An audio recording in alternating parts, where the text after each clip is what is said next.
여러분은 누군가의 말을 들으면서 그게 아니라 라는 말을 속으로 삼킨 적이 있으십니까? 우리는 살면서 참 많은 말을 듣습니다. 가족의 말, 친구의 말, 이웃의 말. 그 말들 중에는 옳은 것도 있고 그렇지 않은 것도 있습니다. 대부분의 경우 우리는 상대의 말을 듣자마자 답을 준비하고 있습니다. 틀린 부분을 바로잡고 더 나은 방법을 알려주려 합니다. 그것이 옳은 일이라고 믿으며 도움이 된다고 생각합니다. 상대의 말이 틀렸다고 느껴질 때 우리는 참지 못하고 바로잡고 싶어집니다. 그런데 이상한 일입니다. 분명 좋은 말을 했는데 상대는 고개를 끄덕이면서도 점점 멀어집니다. 조언을 했을 뿐인데 대화는 어색해지고 다음 만남은 뜸해집니다. 반대로 아무것도 고쳐주지 않았던 사람 앞에서 마음이 풀린 경험도 있습니다. 그저 듣기만 했을 뿐인데 신뢰가 쌓였습니다. 말을 바로잡지 않았을 뿐인데 관계는 오래 이어졌습니다. 조선 후기의 실학자 다산정약용은 사람들과의 대화에서 빠르게 대답하는 것을 경계했다고 합니다. 상대방의 말이 다 끝나기 전에는 답을 내놓지 않았습니다. 그는 말을 고치려 들기보다 먼저 듣는 사람이었습니다. 나이가 들수록 관계는 더 복잡해집니다. 말 한마디가 오해가 되고 선의가 부담이 되기도 합니다. 그럴수록 정약용은 말을 고치지 않는 용기, 판단을 멈추는 절제, 침묵 속에서 신뢰를 쌓는 태도의 중요성에 대해 얘기합니다. 오늘 이야기에서는 왜 우리가 남의 말을 고치고 싶어 하는지, 그리고 그 말을 고치지 않았을 때 관계가 어떻게 달라지는지를 함께 살펴보겠습니다. 구독과 좋아요 눌러주시면 관계가 조금 더 편해지는 이야기를 계속 전해드리겠습니다. 1장. 우리는 왜 남의 말을 들으면 고쳐주고 싶어질까? 어느 날 오후, 63세 이지숙 씨는 오랜만에 만난 친구와 차를 마시고 있었습니다. 친구는 요즘 손주를 돌보느라 힘들다는 이야기를 꺼냈습니다. 며느리가 직장에 복귀하면서 일주일에 사흘은 아이를 봐야 한다는 것이었습니다. 체력이 예전 같지 않아 저녁이면 허리가 아프고 주말에도 쉬지 못해 피곤이 쌓인다고 했습니다. 그 얘기를 듣고 있던 이지숙 씨는 곧바로 말했습니다. 그럼 며느리한테 말을 해야지. 육아도우미를 쓰든가 아니면 주 2회로 줄이든가. 그러다가 몸이라도 상하면 누가 책임지나. 친구는 잠시 말이 없다가 그래 생각해볼게라고만 답했습니다. 그 뒤로 두 사람은 몇 달간 연락이 뜸했습니다. 이지숙 씨는 자신이 뭘 잘못했는지 알 수 없었습니다. 분명 친구를 위해 한 말이었습니다. 합리적이고 도움이 되는 조언이었습니다. 하지만 친구는 조언을 원한 것이 아니었습니다. 다만 자신의 피곤함을 누군가 알아주기를 바랐을 뿐입니다. 며느리에게 말하지 못하는 이유도, 손주를 돌보며 느끼는 복잡한 감정도 그저 한번 털어놓고 싶었던 것입니다. 미국의 칼 로저스라는 심리학자가 있었습니다. 1950년대에 그는 상담실에서 흥미로운 실험을 진행했습니다. 한쪽 방에서는 상담자가 상담받는 사람의 말을 듣다가 곧바로 조언을 했습니다. 이렇게 해보세요. 저렇게 하면 될 겁니다 하는 식이었습니다. 다른 쪽 방에서는 상담자가 조언을 하지 않았습니다. 그저 고개를 끄덕이며 들어주기만 했습니다. 결과는 놀라웠습니다. 조언을 먼저 들은 사람들은 3분 정도 이야기하고는 입을 다물었습니다. 더 이상 할 말이 없어 보였습니다. 반대로 조언 없이 그저 들어주기만 한 쪽에서는 사람들이 12분 넘게 이야기를 이어갔습니다. 그리고 놀라운 일이 벌어졌습니다. 조언 없이 들어주기만 한 쪽의 사람들이 스스로 답을 찾아낸 것입니다. 조언을 받은 사람보다 78%나 더 많은 사람들이 자기 문제의 해결책을 스스로 발견했습니다. 사람들은 답을 듣고 싶은 게 아니었습니다. 자기 마음을 끝까지 꺼내고 싶었을 뿐입니다. 우리가 남의 말을 고치고 싶어하는 이유는 단순합니다. 그 사람에게 도움을 주고 싶기 때문입니다. 하지만 그 도움이 상대에게는 내 이야기는 중요하지 않다는 신호로 받아들여집니다. 말을 고치는 행위는 상대의 감정을 무시하는 것과 같습니다. 상대는 지금 답을 원하는 게 아닙니다. 자신의 마음을 꺼내고 싶을 뿐입니다. 그런데 우리는 그 마음을 채 받기도 전에 해결책을 던집니다. 정약용은 이것을 조급함이라고 보았습니다. 상대의 말이 끝나기도 전에 내 생각부터 꺼내는 것입니다. 그건 듣는 게 아닙니다. 그저 내가 하고 싶은 말을 하기 위해 기다리고 있을 뿐입니다. 기다리는 사람은 상대의 말을 온전히 듣지 못합니다. 귀는 열려 있지만 마음은 이미 내 말을 준비하고 있기 때문입니다. 정약용은 빠르게 답하는 말보다 깊은 침묵을 더 귀하게 여겼습니다. 상대방의 말을 끝까지 듣는 것. 그것은 예의가 아니라 지혜입니다. 말을 고치지 않는다는 것은 상대의 존재를 인정하는 일입니다. 그 사람의 생각이 맞든 틀리든 말을 고치지 않는다면 그 사람은 나를 존중해주고 있다라고 느낍니다. 상대방의 존재를 인정해주지 않는다면 우리의 어떤 진심 어린 조언도 상대에게 닿지 않습니다. 우리는 너무 빨리 말합니다. 상대가 뭘 원하는지 알기도 전에 내 답부터 꺼냅니다. 하지만 대화는 답을 주고 끝내는 게 아닙니다. 함께 답을 찾아가는 것이 진짜 대화입니다. 우리가 남의 말을 고치고 싶어 하는 마음은 나쁜 것이 아닙니다. 다만 그 마음이 상대보다 앞서면 관계는 조금씩 멀어집니다. 말을 고치지 않아도 됩니다. 상대는 답을 원하는 게 아니니까요. 그저 들어주는 것만으로도 충분합니다. 2장. 도와주려는 말이 관계를 어색하게 만드는 순간. 자기 전 66세 차미옥 씨에게 이제 막 퇴근한 딸의 전화가 걸려왔습니다. 딸은 오늘 회사에서 있었던 일을 이야기했습니다. 요즘 팀장님이 업무를 계속 더 맡기세요. 제 일도 바쁜데 다른 사람 일까지 떠넘기시니까 좀 힘드네요. 차미옥 씨는 속상하고 답답한 마음이 들었습니다. 야, 그럴 땐 확실하게 말을 해야지. 저는 지금 제 업무도 버겁습니다 하라고. 그렇게 끌려다니기만 하면 계속 그럴 거야. 네. 그래야겠네요. 딸의 목소리가 조금 가라앉았습니다. 그 뒤로 딸의 전화는 뜸해졌습니다. 일주일에 한 번씩 하던 통화가 한 달에 한 번으로 줄었습니다. 통화를 해도 요즘 뭐 하세요? 저는 그냥 그렇게 지냅니다 정도로 끝났습니다. 차미옥 씨는 알 수 없었습니다. 딸을 걱정해서 해준 말인데 왜 딸은 더 이상 자기 이야기를 하지 않는 걸까요? 1990년대의 심리학자 테레사 아마빌레는 하버드 대학교에서 흥미로운 실험이 진행했습니다. 연구자들은 참가자들을 두 그룹으로 나눴습니다. 한 그룹 사람들에게는 고민을 이야기하면 바로 조언을 해줬습니다. 이렇게 하면 돼요. 저렇게 해보세요 하는 식이었습니다. 다른 그룹 사람들에게는 조언 대신 이렇게만 말했습니다. 정말 힘드셨겠어요. 그랬군요. 같은 공감의 말만 건넸습니다. 몇 주 후 연구자들은 참가자들에게 다시 물었습니다. 다음에도 이야기하고 싶으세요? 조언을 받았던 사람들 중 67%가 이렇게 답했습니다. 다음엔 이야기 안 할 것 같아요. 하지만 공감만 받았던 사람들의 82%는 달랐습니다. 다음에도 이야기하고 싶어요. 우리는 조언을 하면 상대가 고마워할 거라고 생각합니다. 하지만 조언은 때로 내 생각은 틀렸다는 메시지로 들립니다. 딸은 해결책을 원한 게 아니었습니다. 그저 어머니가 자신의 힘든 마음을 들어주길 바랐을 뿐입니다.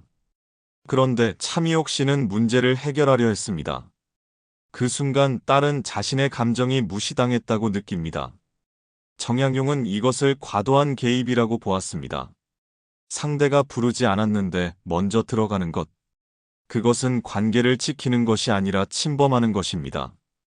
도와주고 싶은 마음은 선합니다. 하지만 그 마음이 상대의 감정보다 앞서면 관계는 불편해집니다. 상대는 더 이상 자신의 이야기를 꺼내지 않습니다. 정약용은 사람과의 관계에서 거리를 중요하게 여겼습니다. 너무 가까우면 서로 부딪히고 너무 멀면 닿지 않습니다. 적절한 거리는 상대가 원할 때 다가갈 수 있는 자리입니다. 조언은 상대가 요청할 때 의미가 있습니다. 요청하지 않은 조언은 상대에게 짐이 됩니다. 우리는 도움을 주려 하지만 상대는 간섭받는다고 느낍니다. 진짜 도움은 상대의 말을 끝까지 듣는 것입니다. 그 사람이 무엇을 느끼는지, 무엇을 원하는지를 먼저 이해하는 것입니다. 그 이해가 없으면 어떤 조언도 빗나갑니다. 도와주고 싶은 마음은 소중합니다. 하지만 그 마음을 표현하는 방식은 신중해야 합니다. 오늘부터는 조언을 참아보는 연습을 해보면 어떨까요? 상대가 이야기를 끝낸 뒤, 그랬구나라는 한마디만 건네보십시오. 그것만으로도 상대는 충분히 위로받을 수 있습니다. 3장. 정약용은 왜 즉답을 경계했을까? 68세 김현철 씨는 아들과 대화를 나누고 있었습니다. 아들은 직장에서 승진 기회가 생겼지만 새로운 부서로 이동해야 한다는 고민을 털어놓았습니다. 지금 부서는 편하고 동료들과도 잘 지내지만 승진을 위해서는 낯선 환경으로 가야 한다는 것이었습니다. 김현철 씨는 아들의 대답이 끝나자마자 곧바로 답했습니다. 그야 당연히 가야지. 승진 기회가 몇 번이나 오겠냐? 사람은 새로운 곳에서 배우는 거야. 아들은 네, 알겠습니다 라고 말했지만 표정은 밝지 않았습니다. 며칠 뒤 아들은 아내에게 먼저 이야기를 나눴고 결국 승진을 포기하기로 결정했습니다. 김현철 씨는 그 소식을 듣고 섭섭함을 느꼈습니다. 자신은 분명 좋은 조언을 했다고 생각했습니다. 그런데 아들은 자신의 말을 따르지 않았고 오히려 아내와 상의했습니다. 김현철 씨는 자신이 뭘 놓쳤는지 알 수 없었습니다. 그는 즉답했습니다. 아들의 말을 듣자마자 자신의 경험에 비추어 답을 내놓았습니다. 하지만 아들이 원한 것은 답이 아니라 자기 고민을 함께 나눠줄 사람이었습니다. 심리학자 수잔 스콧은 대화의 속도에 관한 연구를 발표했습니다. 수잔 스콧은 빠른 대답이 관계를 얕게 만든다고 말했습니다. 상대가 말을 끝내자마자 답을 내놓으면 듣는 사람은 이렇게 느낍니다. 이 사람은 내 말을 제대로 듣지 않았구나. 듣는 즉시 말해주는 조언은 복잡한 마음을 단순하게 만듭니다.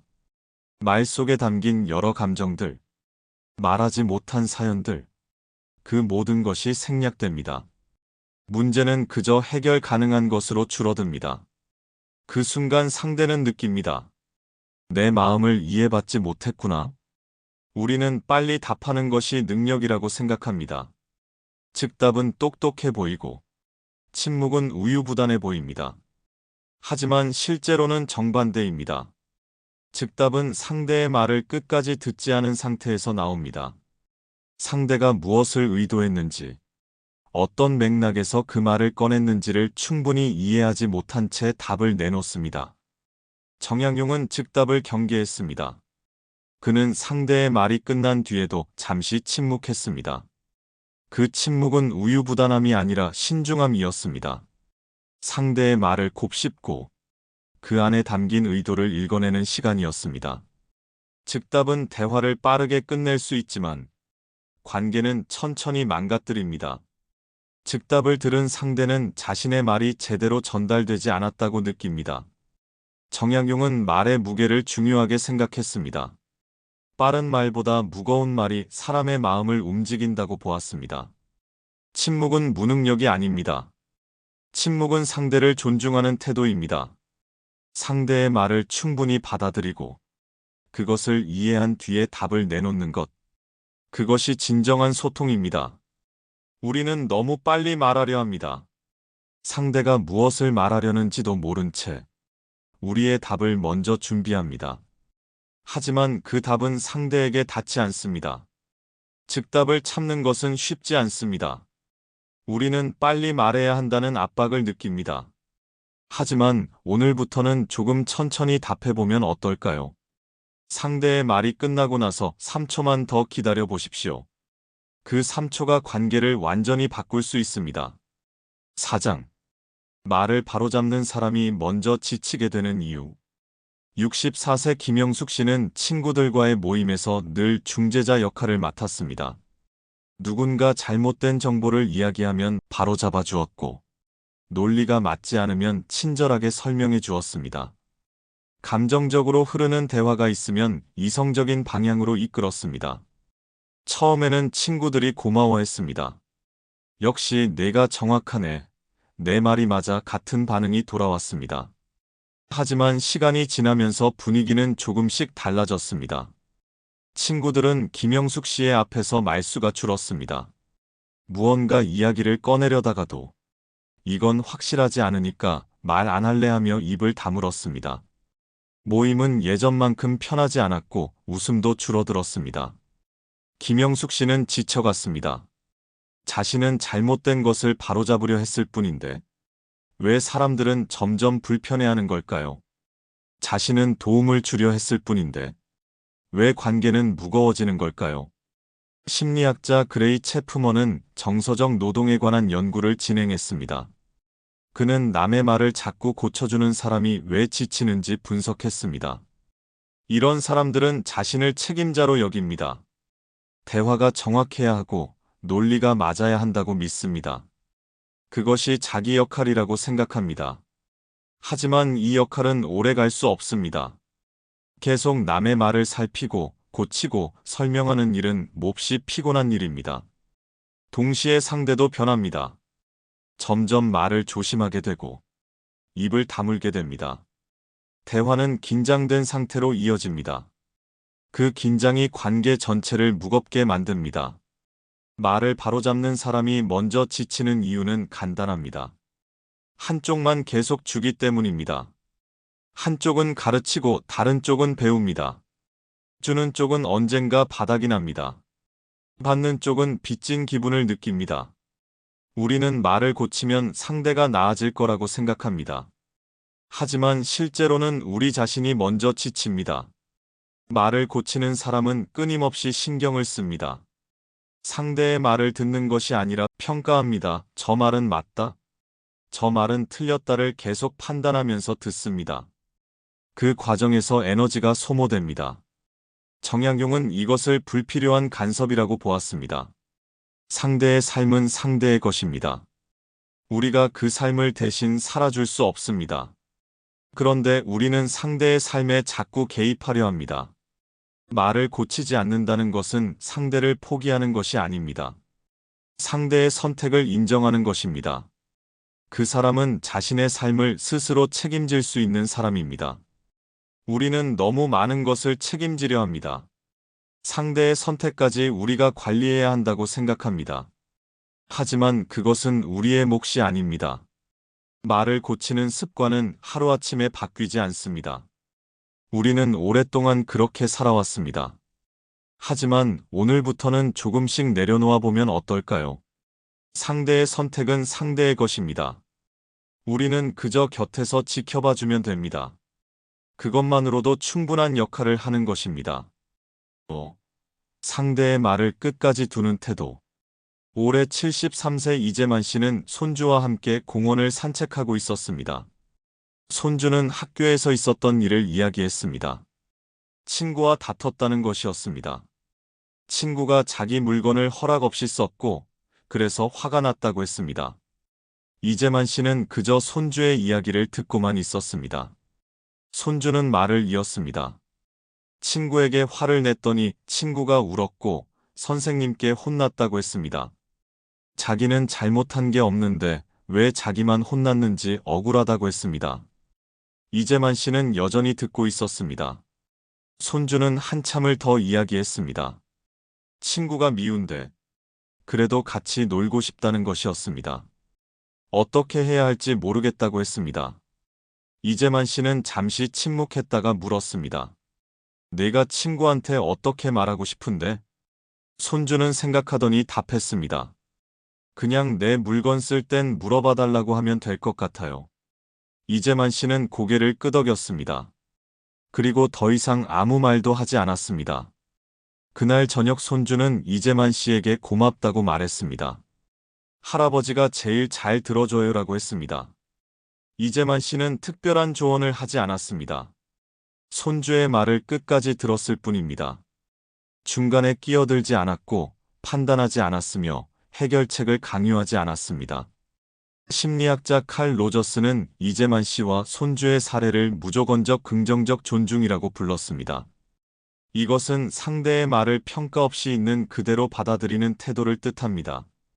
상대가 무슨 말을 하든, 그것이 틀렸든 맞든 상대를 하나의 온전한 존재로 존중하는 것입니다. 이 태도는 상대에게 심리적 안정감을 줍니다. 자신이 무슨 말을 해도 공격받지 않을 것이라는 확신입니다. 그 확신 속에서 사람들은 비로소 자기 생각을 솔직하게 꺼냅니다. 그리고 스스로 답을 찾아갑니다. 상대의 말을 끝까지 두는 태도는 단순히 듣기만 하는 것이 아닙니다. 상대의 생각이 완성될 때까지 기다리는 것입니다. 상대가 혼란스러워하더라도, 논리가 맞지 않더라도 스스로 정리할 시간을 주는 것입니다. 정약용은 이것을 여백이라고 불렀습니다. 말과 말 사이의 여백, 질문과 답변 사이의 여백. 그 여백 속에서 사람은 자기 생각을 가다듬고 자기 마음을 들여다봅니다. 조언은 그 여백을 채워버립니다. 침묵은 그 여백을 지켜줍니다. 정약용은 여백을 존중하는 사람이 주변 사람들의 신뢰를 얻는다고 보았습니다. 사람들은 자기 말을 끝까지 들어주는 사람을 기억합니다. 중간에 끼어들지 않고 판단하지 않으며 자기 생각을 강요하지 않는 사람. 그런 사람 앞에서 마음이 열립니다. 말을 끝까지 두는 것은 참을성의 문제가 아닙니다. 그것은 상대를 온전한 존재로 인정하는 태도입니다. 우리는 대화 중에 자꾸 끼어들고 싶어집니다. 상대의 말이 길어지면 불안하고 침묵이 이어지면 불편합니다. 하지만 진정한 경청은 그 불편함을 견디는 데서 시작됩니다. 6장. 침묵을 불편해하는 마음의 정체. 한 부부가 저녁 식사를 하고 있었습니다. 남편은 조용히 밥을 먹고 있었고 아내도 말없이 반찬을 집어먹고 있었습니다. 그런데 아내는 점점 불편해졌습니다. 침묵이 길어질수록 뭔가 말을 해야 할 것 같았습니다. 오늘 날씨가 좋았지? 남편은 응이라고만 대답했습니다. 다시 침묵이 흘렀습니다. 아내는 또 다른 말을 꺼냈습니다. 내일은 뭐 할 거야? 남편은 아직 모르겠어라고 답했습니다. 아내는 계속 말을 찾았습니다. 침묵이 불편했기 때문입니다. 하지만 말을 할수록 대화는 더 어색해졌습니다. 네덜란드 심리학자 니코 프리다는 침묵의 불편함에 관한 연구를 진행했습니다. 그는 대화 중 침묵이 발생했을 때 사람들이 느끼는 감정을 측정했습니다. 연구 결과 침묵이 4초 이상 지속되면 72%의 사람들이 불안감을 느꼈습니다. 그들은 침묵을 채우기 위해 불필요한 말을 꺼냈습니다. 침묵은 불편한 것이 아닙니다. 우리가 침묵을 불편하게 만드는 것입니다. 우리는 침묵을 관계의 단절로 받아들입니다. 말이 없으면 관계가 끊어진다고 생각합니다. 그래서 자꾸 말을 찾습니다. 하지만 침묵은 단절이 아닙니다. 침묵은 관계가 편안해진 증거입니다. 말을 하지 않아도 함께 있을 수 있다는 것. 그것이 진정한 친밀감입니다. 정약용은 침묵을 두려워하지 않았습니다. 그는 침묵 속에서 상대를 더 깊이 이해할 수 있다고 보았습니다. 우리는 너무 많은 말을 합니다. 침묵이 생기면 불안해서 말을 채워 넣습니다. 하지만 그 말들은 대부분 불필요합니다. 오히려 관계를 더 어색하게 만듭니다. 정약용은 침묵의 가치를 알았습니다. 침묵은 무능력이 아니라 여유입니다. 말이 없어도 편안한 관계. 그것이 진짜 관계입니다. 침묵을 불편해하는 이유는 우리가 관계를 말로만 유지하려 하기 때문입니다. 하지만 관계는 말보다 더 깊은 곳에서 만들어집니다. 우리는 침묵을 채우려 애쓰지 않아도 됩니다. 침묵은 그 자체로 완전합니다. 그 안에서 우리는 서로를 더 깊이 느낄 수 있습니다. 침묵이 불편하다면 그것은 관계가 나쁜 것이 아닙니다. 우리가 침묵에 익숙하지 않은 것뿐입니다. 말이 없어도 괜찮습니다. 함께 있는 것만으로도 충분합니다. 7장. 아무 말도 하지 않았는데 신뢰가 쌓인 경험. 72세 김영수 씨는 오랜만에 친구를 만났습니다. 친구는 최근 배우자를 잃고 많이 힘들어하고 있었습니다. 김영수 씨는 친구를 위로하고 싶었습니다. 힘내. 시간이 지나면 괜찮아질 거야 라는 말을 하고 싶었습니다. 하지만 그 말들이 너무 가벼워 보였습니다. 그래서 김영수 씨는 아무 말도 하지 않았습니다. 그저 친구 옆에 앉아서 함께 침묵했습니다. 친구는 가끔 눈물을 흘렸고, 김영수 씨는 그저 곁에 있었습니다. 한참이 지나고 친구가 말했습니다. 고마워, 내가 옆에 있어줘서 위로가 되었어. 김영수 씨는 아무것도 하지 않았습니다. 하지만 친구는 위로받았다고 느꼈습니다. 미국 심리학자 제임스 코아는 침묵의 위로에 관한 연구를 진행했습니다. 그는 슬픔을 겪고 있는 사람들에게 두 가지 방식의 위로를 제공했습니다. 한 그룹에는 위로의 말을 건넸고, 다른 그룹에는 말없이 곁에 있어 주었습니다. 결과는 놀라웠습니다. 말로 위로받은 그룹은 참가자의 절반만이 위로가 되었다고 응답했습니다. 하지만 침묵으로 곁에 있어 준 그룹은 참가자의 대부분이 깊은 위로를 받았다고 응답했습니다. 침묵은 때로 어떤 말보다 강합니다. 우리는 위로를 말로 해야 한다고 생각합니다. 뭔가 좋은 말을 해줘야 상대가 위로받는다고 믿습니다. 하지만 슬픔은 말로 해결되지 않습니다. 슬픔은 시간이 필요하고, 그 시간 동안 곁에 있어 줄 사람이 필요합니다. 정약용은 이것을 동행이라고 불렀습니다. 상대의 슬픔을 대신해 줄 수는 없지만, 그 슬픔 옆에 함께 있어 줄 수는 있습니다. 우리는 너무 빨리 위로하려 합니다. 상대의 슬픔이 불편해서 빨리 끝내고 싶어 합니다. 하지만 진짜 위로는 서두르지 않습니다. 상대가 필요한 만큼 곁에 있어 주는 것입니다. 정약용은 함께함의 힘을 알았습니다. 말이 아니라 존재로 위로하는 것. 그것이 진정한 신뢰를 만듭니다. 신뢰는 말로 쌓이지 않습니다. 신뢰는 침묵 속에서 만들어집니다.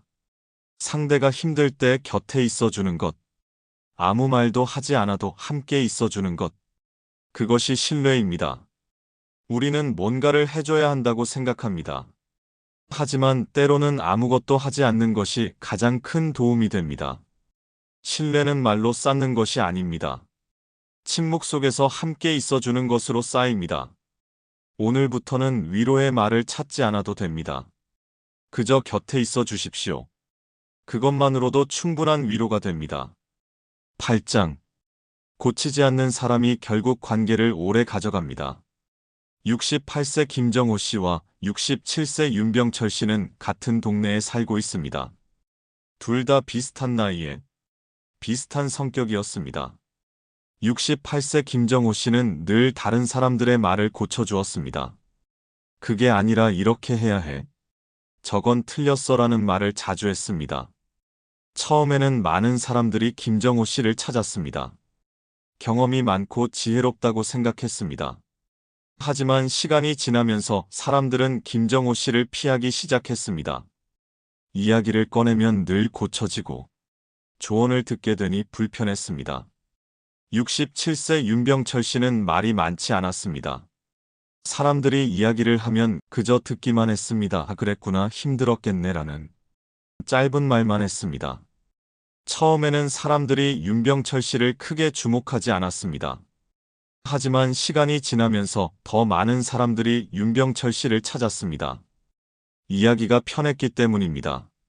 미국 심리학자 서 아론은 장기 관계의 요인에 관한 30년 추적 연구를 진행했습니다. 그는 관계가 오래 지속되는 사람들과 그렇지 않은 사람들의 대화 패턴을 분석했습니다. 결과는 명확했습니다. 관계가 오래 지속된 사람들의 91%는 상대의 말을 고치지 않는 경청 습관을 가지고 있었습니다. 반면 관계가 단기적으로 끝난 사람들의 76%는 상대의 말을 자주 고치거나 조언하는 패턴을 보였습니다. 고치지 않는 사람이 결국 관계를 오래 가져갑니다. 우리는 말을 고쳐주는 것이 친절이라고 생각합니다. 하지만 시간이 지나면서 그것은 부담이 됩니다. 사람들은 고쳐지는 것을 싫어합니다. 자신의 생각이 틀렸다는 말을 듣고 싶어 하지 않습니다. 그래서 고쳐주는 사람을 피하게 됩니다. 정약용은 이것을 장기적 관계의 원리로 보았습니다. 단기적으로는 조언이 도움이 될 수 있습니다. 하지만 장기적으로는 경청이 관계를 지킵니다. 우리는 당장의 도움에 집중합니다. 지금 뭔가를 해줘야 한다고 생각합니다. 하지만 관계는 당장이 아니라 오랜 시간에 걸쳐 만들어집니다. 정약용은 오래가는 관계의 비결을 알았습니다. 그것은 말을 적게 하고 많이 듣는 것입니다. 고치지 않는 사람은 상대에게 안전함을 줍니다. 이 사람 앞에서는 내가 어떤 말을 해도 괜찮다는 믿음을 만듭니다. 그 믿음이 관계를 오래가게 합니다. 우리는 뭔가를 해줘야 관계가 유지된다고 생각합니다. 하지만 실제로는 아무것도 하지 않는 것이 관계를 지킵니다. 상대의 말을 그대로 두는 것. 그것이 가장 큰 존중입니다. 관계는 말로 만들어지지 않습니다. 침묵과 경청으로 만들어집니다. 오늘부터는 말을 조금 덜하고 조금 더 들어보면 어떨까요? 상대의 말을 고치지 않고 그대로 받아들여 보십시오. 그것만으로도 관계는 오래 갈 수 있습니다. 말을 고치지 않는다는 것은 결국 상대를 믿는다는 뜻입니다. 상대가 스스로 생각하고, 스스로 느끼고, 스스로 답을 찾아갈 것이라는 믿음입니다. 정약용은 그 믿음을 경이라고 불렀습니다. 상대를 한 명의 온전한 존재로 공경하는 마음입니다. 그 마음은 조언이나 판단보다 앞섭니다. 우리는 평생 말을 해왔습니다. 말로 관계를 만들고, 말로 감정을 전하고, 말로 문제를 해결하려 했습니다. 하지만 어쩌면 우리에게 필요한 것은 더 많은 말이 아니라 조금 더 깊은 침묵이었는지도 모릅니다. 정약용은 말의 힘을 알았지만 침묵의 가치를 더 크게 보았습니다. 그는 상대의 말을 고치지 않았습니다. 그저 듣고 기다리고 함께 있어 주었습니다. 상대의 말을 고치지 않았을 뿐인데 마음이 열리는 순간이 있습니다. 그 순간은 우리가 침묵을 두려워하지 않을 때 찾아옵니다.